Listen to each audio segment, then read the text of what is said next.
नमस्कार, आप देख रहे हैं बिस्तक। मैं रजत देवगन। बुरी तरीके से ट्रैप कर गया मार्केट आज के सत्र में। देखिए, ओपनिंग उतनी खराब नहीं थी। आज इंटरनेशनल मार्केट से मिले जुले संकेत देखने को मिल रहे थे और गिफ्ट निफ्टी बता रहा था कि दायरे में ही ओपनिंग होने की एक्सपेक्टेशन रखें। और वैसे भी निफ्टी बैंक की वीकली एक्सपायरी थी तो कोई बहुत नेगेटिव ट्रिगर तो डेवलप नहीं हो रहा था, लेकिन जिस तरीके से ओपनिंग देखी, हिचकोले मारने के बाद पहले 1 घंटे में सरेंडर कर दिया, उसने बाजार पे सेंटीमेंट बहुत खराब किया। आज 19,820 के लेवल पे ओपन हुए, उसके बाद एकदम से निफ्टी पे डिप आया था, 19,774 का लो लगाया, फिर रिकवरी आई और दिन की ऊंचाइयों को पार कर गया निफ्टी। 19,840 का हाई भी लग गया, लेकिन पिछले कुछ दिनों से ये 19,840 19,850 ऐसी मुसीबत बनी हुई है मार्केट की। आज भी वहीं पर ही कोई ना कोई बेचने के लिए बैठा था और जबरदस्त तरीके से बेच डाला। 19,660 का लो लगाया, 19,671 के लेवल की क्लोजिंग है। दिन के निचले स्तर के आसपास की क्लोजिंग दिखा दी। 140 अंक साफ हो गए निफ्टी पे क्लोज टू क्लोज। दिन की ऊंचाई से देखोगे तो भयानक पिक्चर दिखेगी।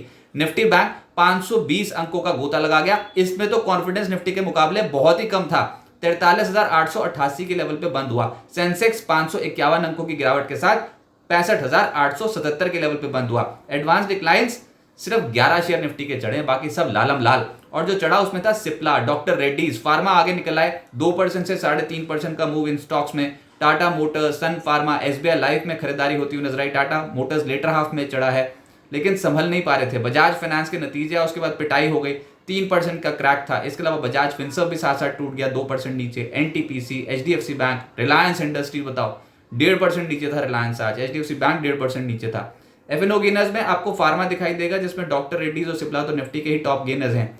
सन टीवी लेटर हाफ में चढ़ा 3% ऊपर। जीएनएफसी, टाटा मोटर्स जैसे स्टॉक्स में हल्की खरीदारी होती हुई नजर आई, लेकिन मुसीबत थी मार्केट में ट्रेड संभालना। आज के सत्र में जिस तरीके की बिकवाली देखने को मिली थी ना 10:15 बजे के बाद, उसने बहुत ज्यादा ट्रेडर्स को नर्वस कर रखा था। इंपॉर्टेंट लेवल्स ब्रीच होते चले जा रहे थे। एफएनओ लूजर्स में सिंजीन रिजल्ट्स का इंपैक्ट 6.5% क्रैक हो गया। बायोकॉन साथ साथ टूट गया 6.25%। एलटीटीएस रिजल्ट्स इंपैक्ट 5.5% नीचे। एबीबी इंडिया 4% से ज्यादा टूटा है और पीईएल 3.5% टूटता हुआ नजर आया। अच्छा, सबसे बड़ी मुसीबत, जो सबसे मजबूत सेक्टर था वहीं पर ही आ गई प्रॉफिट बुकिंग। हाल फिलहाल में ताबड़तोड़ भाग रही थी सरकारी कंपनियां। फाइनेंशियल्स जैसे मर्जी हो, लेकिन बस सरकारी कंपनी होनी चाहिए, उसका स्टॉक होना चाहिए। और क्या गजब के रिटर्न दिए हाल फिलहाल में। हुडको जैसे स्टॉक्स ने, एसटीसी इंडिया ने, एमएमटीसी ने, आज सब धड़ाम अक्रॉस द बोर्ड बिकवाली। सरकार ने हुडको का ओएफएस लॉन्च कर दिया। 3.5% हिस्सा बेच रहे हैं, 3.5% और बेचने का विकल्प है। कुल मिलाकर 7% हिस्सा बेचेंगे। 1100 करोड़ रुपए सरकार जुटा लेगी, लेकिन फ्लोर प्राइस कल की क्लोजिंग से 15% नीचे रख दिया और 79 रुपीज प्रति शेयर के आसपास। और हुडको आज के सत्र में क्रैश हुआ, 10.5% ये नीचे आया। उसके बाद तो जो साथ साथ टूट गए, क्योंकि बाजार में अटकले ये लग गए कि बाकी कंपनियों का भी क्या पता ओएफएस आता हो। तो एसटीसी इंडिया आज 10% नीचे। अब ओएफएस आएगा नहीं आएगा ये हम नहीं कह रहे, लेकिन over a period of time high radar पर तो हैं। तो एमएमटीसी 10% नीचे आज के सत्र में। केआईओसीएल 9% टूट गया। आपको पता ही है हाल फिलहाल में कितनी जबरदस्त तेजी थी। फाइनेंशियल्स नहीं देख रहा था मार्केट। फाइनेंशियल्स देखे बगैर, कंपनियों के फाइनेंशियल प्रॉफिटेबिलिटी, रेवेन्यू देखे बगैर इन स्टॉक्स में एक तरफा धुआंधार चाल देखने को मिल रही थी। फ्री फ्लोट कम है इन स्टॉक्स का और इन स्टॉक्स में बहुत स्ट्रॉन्ग एक्शन देखने को मिला, लेकिन आज के सत्र में टूट गए, सरेंडर ही कर गए बिल्कुल। आईटीआई 8% से ज्यादा टूट गया। एंड्रयू यूल 6.5% टूटा है। आईटीडीसी 6% टूटा है और एमटीएनएल भी 4% से ज्यादा आज के सत्र में टूट गया। तो फिर सीपीएससी इंडेक्स मजबूत है ना, हाल फिलहाल में अच्छी तेजी बनी है। आज उसके बहुत सारे स्टॉक्स टूटे हैं, जैसे कि आज के सत्र में एनएलसी इंडिया 2.5% नीचे रहा। एनएचपीसी 2% टूटा है। कोची शिपयार्ड 1% टूटा। बीईएल, ऑयल, कोल इंडिया, कहीं छुपने की जगह नहीं थी, सब नीचे। अच्छा, फिर सरकारी बैंक्स कैसे पीछे रहते। सरकारी बैंक्स में भी आज गिरावट शुरू हो गई। इसमें इंडियन बैंक 4% नीचे, सेंट्रल बैंक 3% नीचे, UCO bank, PSB, IOB, union bank, PNB 2% से 3% का गोता लगा गए। प्राइवेट बैंक्स भी टूट गए। आज के सत्र में आरबीएल बैंक 2% नीचे है। एचडीएफसी बैंक 1.5% नीचे बंद हुआ। Axis Bank, Federal Bank, ICICI Bank, Kotak Bank और इंडसइंड बैंक जैसे स्टॉक्स में भी 1% के आसपास की गिरावट देखने को मिली। फाइनेंशियल्स आज कमजोर तबका था मार्केट का। प्रॉफिट बुकिंग हो रही थी बजाज फाइनेंस में रिजल्ट्स के बाद। इसके अलावा आईसीआईसी प्रू 2% टूटा है। चोला फिन 2% टूटा। पीएफसी, आरईसी 2% टूटे। बजाज फिनसर्व और आईईएक्स में भी गिरावट देखने को मिली। एनर्जी शेयर्स का दिन नहीं था। एनटीपीसी गिरावट को लीड कर रहा था, 1.5% नीचे आ गया। रिलायंस बाजार का दिग्गज 1.5% नीचे बंद हुआ है। टाटा पावर 1.5% टूट गया। अदानी एनर्जी, अदानी ग्रीन दोनों स्टॉक्स 1% नीचे।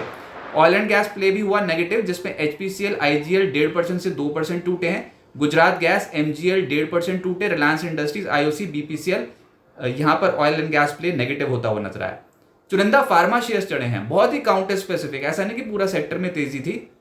मैंने पहले बताया सिंजीन बायोकॉन 6% नीचे हैं, लेकिन जो चढ़े उसमें थे सिप्ला, डॉक्टर रेड्डीज, निफ्टी के टॉप गेनर बन गए, 2% 3.5% की तेजी। सन फार्मा, ग्लैंड, नेटको फार्मा, इन स्टॉक्स में तेजी थी। और एक स्टॉक था स्पार्क, ये शुरुआती सत्र में ही सन फार्मा एडवांस में एकदम से तेजी बन गई थी आज।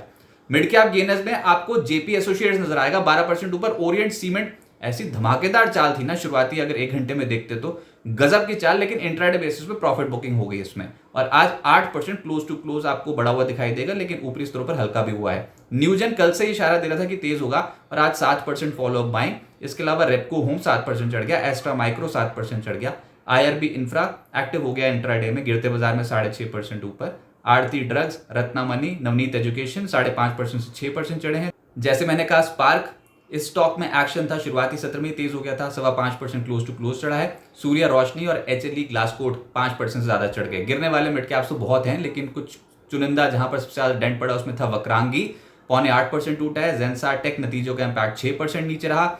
इसके अलावा जैकॉप 0.6% टूटा है। MOIL, साइंट 5% ज्यादा टूटे हैं। वर्धमान टेक्सटाइल, MRPL जैसे स्टॉक्स में भी मुनाफा वसूली देखने को मिली।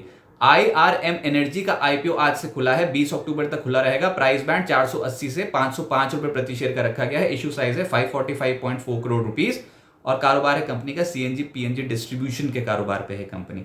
अब आगे क्या होगा? बाजार में आज अचानक से गिरावट आ गई। देखिए अचानक नहीं, पिछले कुछ दिनों से ना ये बार बार 19,850 एक हर्डल साफ तौर पे दिखाई दे रहा था। जब तक इसके लेवल के ऊपर की क्लोज ना हो तब तक तो पोजीशंस बनाने की सलाह नहीं थी, क्योंकि एक सीलिंग पे पहुंच गए थे। आज हुआ ये कि शुरुआती 1 घंटे में एकदम से हिचकोले खाने के बाद 19,770 के लेवल को तोड़ दिया बाजार ने, और उसके बाद तो सेंटीमेंट वीक ही होना शुरू हो गया। हमने देखा कि लगातार कोई भी उछाल आ रहा है तो ये लेवल क्रॉस नहीं हो रहा था, तो उसके बाद तो मंदी की पोजीशन जो बढ़नी शुरू हुई तो उस लेवल से भी 100 पॉइंट नीचे हो लिया। आज सरकारी शेयर्स में जिस तरीके का डैमेज हुआ है और 10% नीचे आए स्टॉक्स, खासतौर से जो छोटे मोटे स्टॉक्स होते हैं, मिड कैप कैटेगरी के स्टॉक्स जिसमें रिटेल कैटेगरी बढ़ चढ़ कर हिस्सा लेती है, उसमें आज ट्रैप हो गए, और आज वहीं से ही सेंटीमेंट कमजोर होना शुरू हो गया। इसके अलावा फाइनेंशियल्स तो आज कमजोर था ही।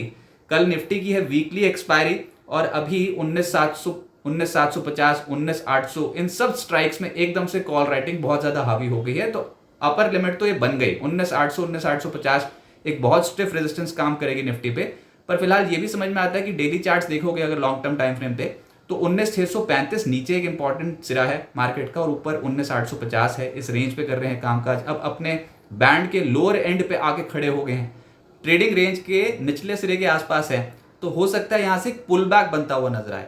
19,600 के आसपास से बुल्स फिर से डोमिनेट करने की कोशिश करेंगे। बड़ी तेजी की उम्मीद ना रखिए, लेकिन हाँ रेंज को तो रिस्पेक्ट कर सकता है मार्केट, तो देखना होगा। और बड़ी कंपनियों के नतीजे आने वाले, उनका एक इंपैक्ट रहेगा। इजराइल और हमास से जुड़ी कोई भी खबर एक बड़ा इंपैक्ट डालेगी, लेकिन जो नतीजे हैं कल भरमार है। कोफोर्ड, साइंट, हेवल्स जैसी कंपनियां नतीजे पेश करेंगी। HUL और ITC के नतीजे आने वाले हैं। FMCG स्टॉक्स फोकस में रहेंगे। मेट्रो ब्रांड, एम्फेसिस, इनके नतीजे, नेस्ले के नतीजे हैं, ये फोकस में रहेगा। PVR, INOX, Tata communication, UBL, UltraTech, Voltas, इन सब कंपनियों के नतीजे आने हैं, और इक्विटास बैंक और तनला सॉल्यूशंस के भी नतीजे कल के सत्र में। तो रिजल्ट्स हैवी डे रहने वाला है। मार्केट पे ऑलरेडी पिटाई हो गई है, लेकिन कॉन्ट्रा ट्रेड वाली मार्केट है। अगर चढ़ती मार्केट में बिकवाली करने वाले जीत गए, तो फिर गिरती मार्केट में एकदम से कॉन्ट्रा ट्रेड निचले स्रोत से खरीदारी के भी बन सकते हैं। वोलेटाइल रहेगा मार्केट, पोजीशन थोड़ी हल्की रखिए, और अगर कॉन्ट्रा ट्रेड करने का स्किल आप में है तब आप पैसा बना सकते हैं। बाजार में इस समय उठापटक ज्यादा देखने को मिल रही है, तो हो सकता है लोअर लेवल्स पे 19,600 के आसपास से बाजार फिर से एक पुल बैक मोड पे आता हुआ नजर आए।